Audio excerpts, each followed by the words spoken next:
Aditya, can you introduce yourself? Hi, my name is Aditya. I'm born and brought up in Trivandrum, Kerala. I've done my UG in BTech, Electronics Engineering. I have appeared for CAT last year. I got 99.3 percentile. This year, I got 99.77. I'm Aryan Choudhary. I was born and brought up in Bombay. I come from a military family. Post my 12th, I have been in Delhi College of Engineering as a computer science engineering student. This year, in the final year of my college, in 2.5 months of preparation, I appeared for CAT and I scored a 99.89 percentile. So just for 2.5 months of preparation and you scored 99.89, that is really impressive. So what was your preparation strategy, and how did you do your mocks and do the analysis, and how did you perform well in the CAT exam? So basically, though CAT is a competitive exam, the beauty of this exam is that it is at the end just an aptitude exam. It is testing your knowledge base. So I'm a reader. I read quite a lot. I read like crazy. So for VARC, it is about comprehension. So I think I could comprehend the passages well. So VARC was sorted. Quants being an engineer, and I have been decently good in maths, and with Maruti sir's video solutions, tricks and all. The speed was a problem, which with mocks I managed. DILR section was a weak point for me. Because it needs a longer period of practice rather than last minute. It's not pure aptitude. It is also a lot about practice. I used to struggle there in mocks, but God was kind. On the day, DILR also worked out well. My primary strategy was not to focus on the content directly per se. I was crazy about mocks. At the one stretch of my preparation, I have given mocks daily, which is what people don't recommend. And in addition to that, I used to give one mock and two sectionals together to build my stamina. So towards the end of my preparation, I've also given two mocks at a go. So at the day of the exam, once the quant section was over, I feel very relieved कि यार अभी तो शुरू हुआ है. So that was my primary strategy: mocks, mocks, and mocks, and very deep analysis. Every subtopic, every question, how much time is it taking? That is why. So how many mocks you have given in that 2.5 months of preparation? Close to 50. As I said, sometimes even 2 a day in one sitting. Yeah. What about you, Aditya? So I started my preparation last year, and I started early around March, April. Around early that I started preparation. So initially, I had a confidence in maths because I knew the syllabus was around 10th grade syllabus, and I had good marks in 10th. So I thought it's going to be easy. But getting up my basics correct took some time. And my most weakest section was VRC. I was struggling VRC. Last year, but I prepared quite good amount of time, and I was pretty confident. But on that day, I think I messed up. I was really tense on the exam day. Even after VRC went good, but after I get stuck in the DLR section, it was all over at that time. Then next year, I haven't started preparation that early, and I understood that number of mocks in a way is not the actual factor about how good you score, because during the first time I took more than 50-60 mocks, and I was really confident that I could score 99, but it didn't went well.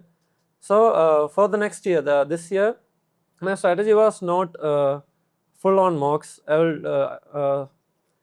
I calmed down on my preparation journey. I started late, pretty late. I know I had the basics there, but I had to build the confidence for VARC. So I started watching Cracku videos and took the mock test. And I heard one piece of advice that both the mentors gave, that attend all questions on VARC. So at first I was like, it's not a good advice because you will get negative marks and all.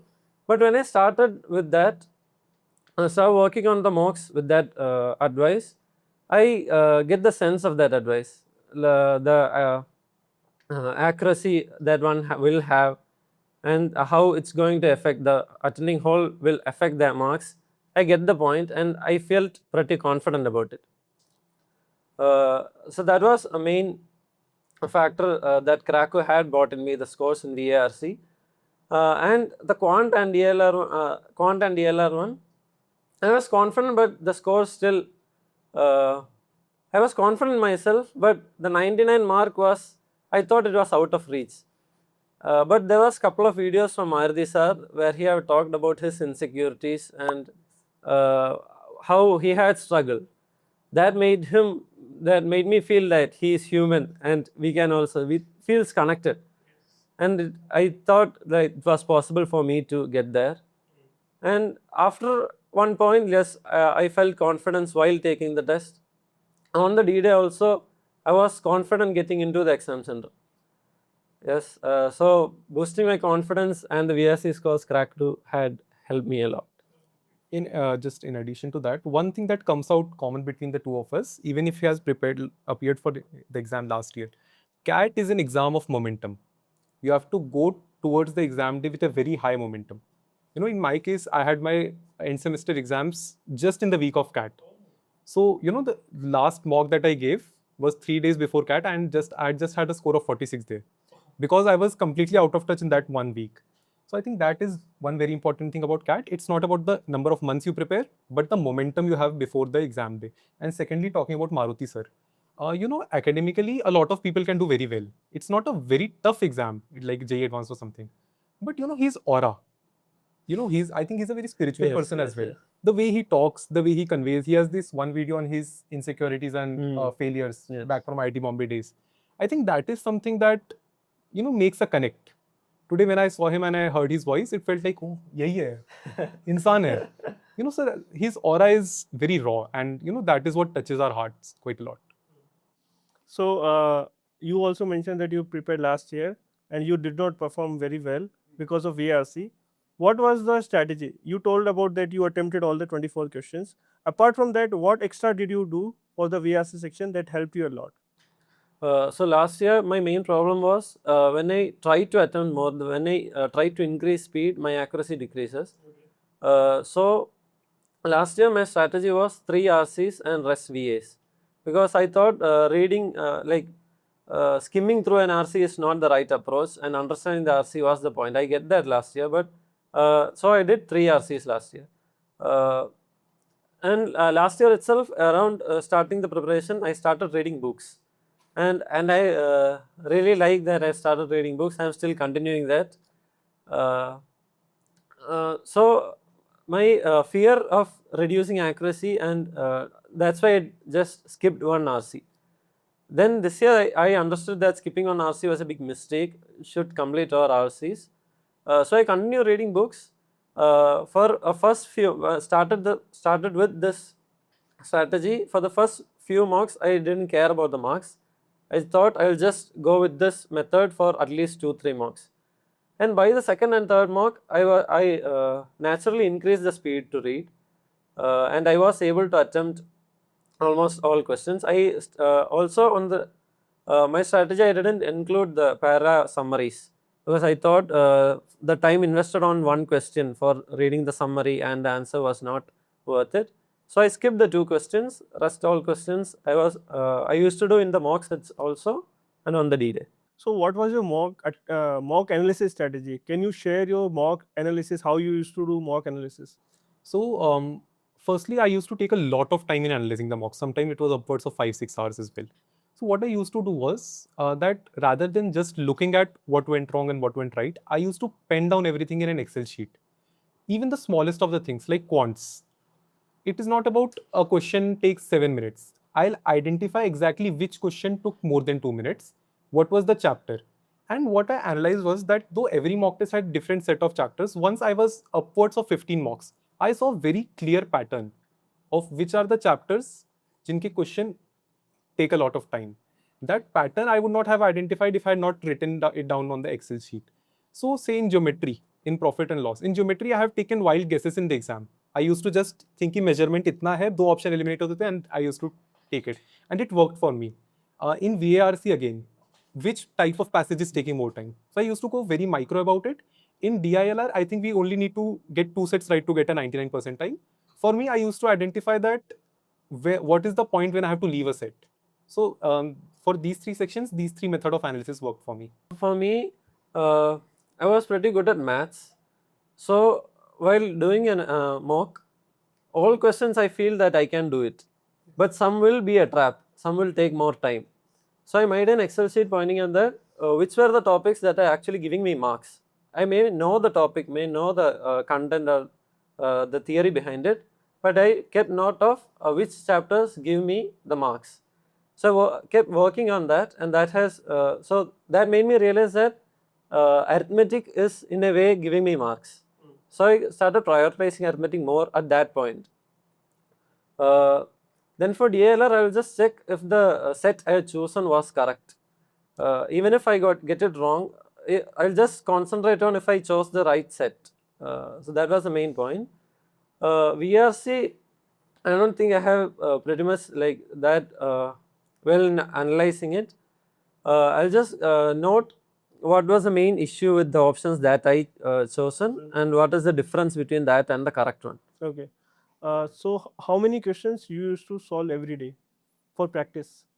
Practice for VRC, most probably I'll take one sectional if it's possible, or two RCs. I'll for till November I just solved all daily targets. In the morning I'll just solve daily targets. Then maths, I'll take two sectionals about on maths and DLR or any combination. Yeah, two sectionals, and mocks most probably twice a week. And around November I stopped with daily targets because it starts affecting me, because sometimes daily targets you won't get. So it starts affecting me. I stopped daily targets, and I followed again Maruti Sir's advice that solve maximum number of problems.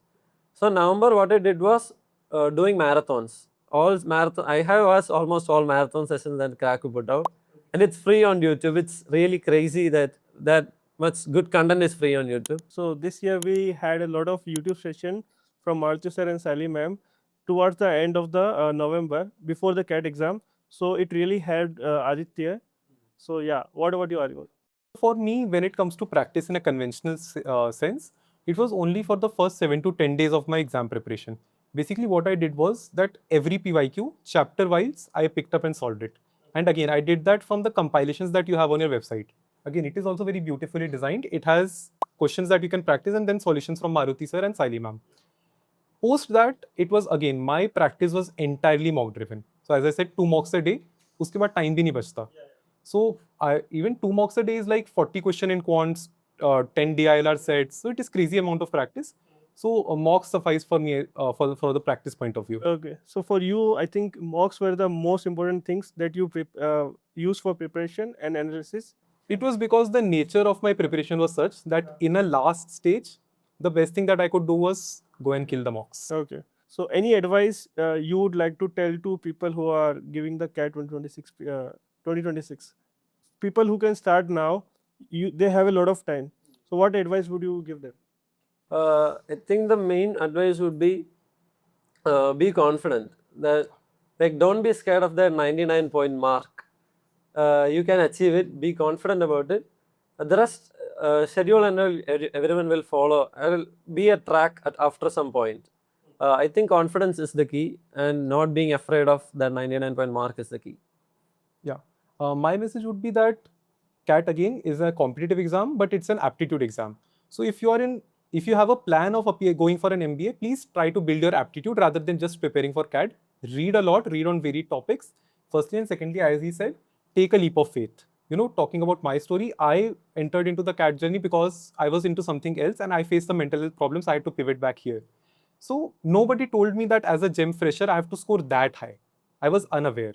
So being unaware helped me. I just went there and I did my best. So take a leap of faith firstly, and secondly, focus on building your aptitude rather than just preparing for this exam. And what are your plans in college? Like if after going to the V school, what are your plans?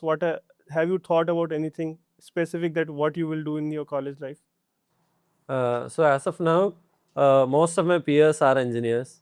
Almost 90% of my contacts will be engineers.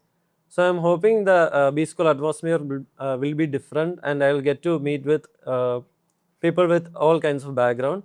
I think that's a really good positive of B school. I think of connecting more with them. And I have been interested about the case competitions, need to learn more about case competitions. Then explore the B school world, yes. Something similar to him. I am also a person who likes to read and gain knowledge about a lot of things. I read on geopolitics, spirituality, history, politics, everything. So, you know, in a B school, again, firstly, I would get an opportunity to expand my knowledge base, meet new types of peers. And, you know, industries like, say, consulting. you're going very deep into one particular industry. So I'm again trying to upgrade my knowledge base, gain more knowledge, not thinking a lot long term. Okay, so that was really a good conversation that we had, and wish you very good luck for the future.